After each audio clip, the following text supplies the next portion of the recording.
Hi, this is Dr. Math Tech here.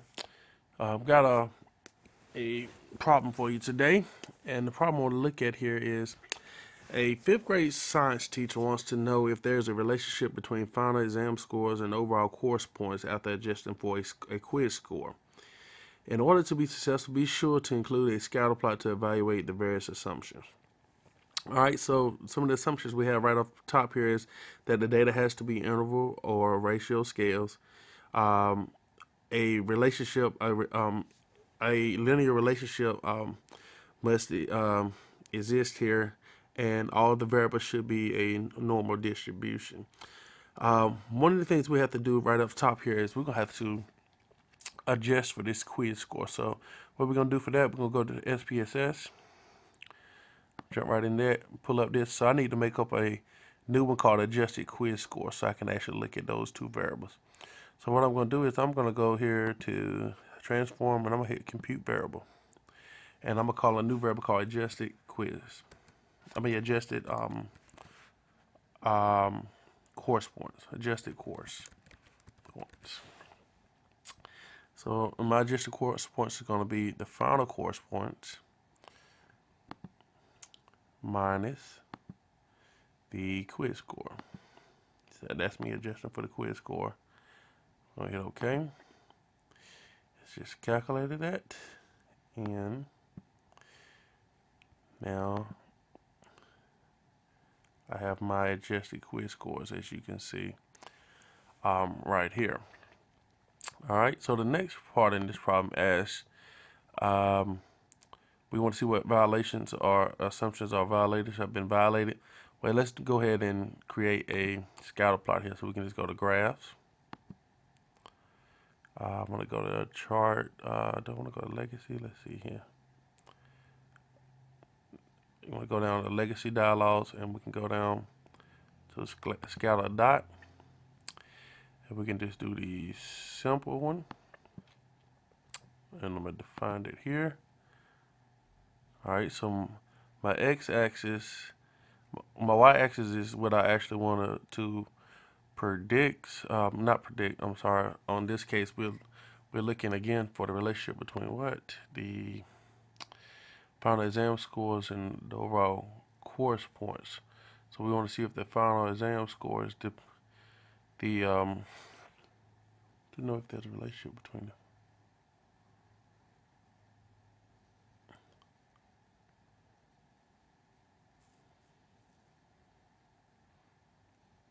Okay, so we want the final exam score.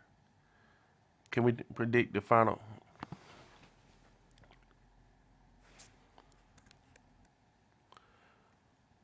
So, like I said, we're on the final exam score here. So we're looking at. So I want my final exam, my final exam score to be my x-axis, and I want the adjusted course points to be my y-axis, and I'm gonna hit OK and wait for it and see what we get here. All right, so this is my scatter plot. So trying to see if we see anything here. It might be a slight little linear situation going on right there. So we want to go back and we're gonna test that. So we can go back and see actually what do we really have going on. All right, let's look at some other things we want to test for, how normal this data is or whatever. So let's go in there, let's look. See, there's a couple other graphs here I can go in here and look to test. I think it's normality. Oh, I want to go to graphs, legacy. Let's look at the histogram here. Let's see if this data is normal. Display the normal curve. So I want to look at the which variable I want to look at here. We want to look at the adjusted quiz score. See what that one looks like. So you can see there, it looks like it's a bit skewed to me. So I don't think it's that normal. If you can notice here that it's a little skewed. But we don't know until you actually can test for that, but you can look at that and tell that there's some things going on with that one. And let's look at another one here. Let's go back to the histogram. And this time, put this one back. And we want to look at the final exam. I'm going to click that one. Let's see what that looks like. So if we look at the final exam one, that looks a little bit more normal. The final exam does to me. If you notice that, that pretty much fits that bell curve. So that looks pretty good. But both of them not. So one of the assumptions that we violate here is that the adjusted course points may not be, not all the variables in the data set are normally distributed. We can easily see in the graph the distribution of each variable. So the adjusted course points look like it has a slight skewness to it. But the other one, the final exam score, looks pretty normal to me. So what we want to do is we want to run a correlation here. So we're going to go back to the data, if I can find it. And we're going to analyze this. We want to go to correlate, and we want to do bivariate. So bivariate correlation, what we want to correlate is we want to correlate the final exam, and we want to do the adjusted course points. We want to see if there's a correlation between these two. Asterisk flag, significant correlation, Pearson correlation. Let's see what's in the options here. Options, yes, we want that. This gives us the means and the standard deviations, so we can look at that, hit continue, and hit OK. All right, and now we have calculations here. So as you can see, as it calculated, it told me that the script is here. If I had the standard deviation for the final quiz score, and the final exam score, the adjusted course points, and then I have the correlation here. So if you notice here, these down the diagonal read the same. So the coordination here, these when the significant value here is 0.32. When we get 0.32, that tells us that that is below 0.05. So this is a significant correlation.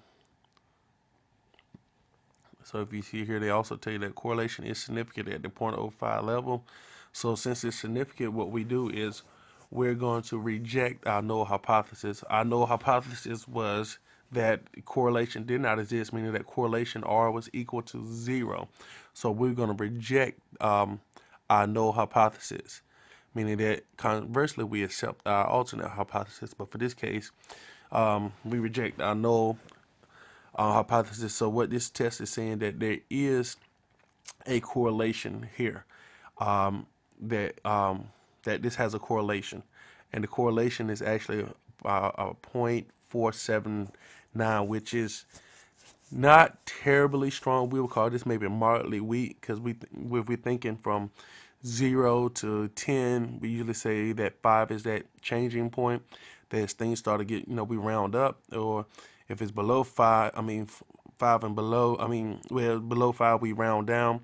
So that's how I'm thinking about it in this process. So I would call this one probably, I would say maybe this might be moderately weak. That is 4.75. So if you multiply that, that's a percentage, right? So if you multiply that by that, gives you 47.9. That's not even halfway. So I would look at that as maybe being moderately weak, but there is a that's the strength of it, but there is a correlation there. So there is some type of relationship. So let's go back and let's read how we probably talk about this more in terms of writing it up. So when we write this up, just go through and I give some of my descriptive statistics. N is equal to 20 degrees of freedom. In this case, it's n minus 2, which is 18. We gave the final mean exam mean, and you can do all this in a nice little chart. I'll probably just put the chart up there. So I already did all this is explained pretty much already. We have the standard deviations, then we have it for the course mean, and as you can see, and everything else is already there.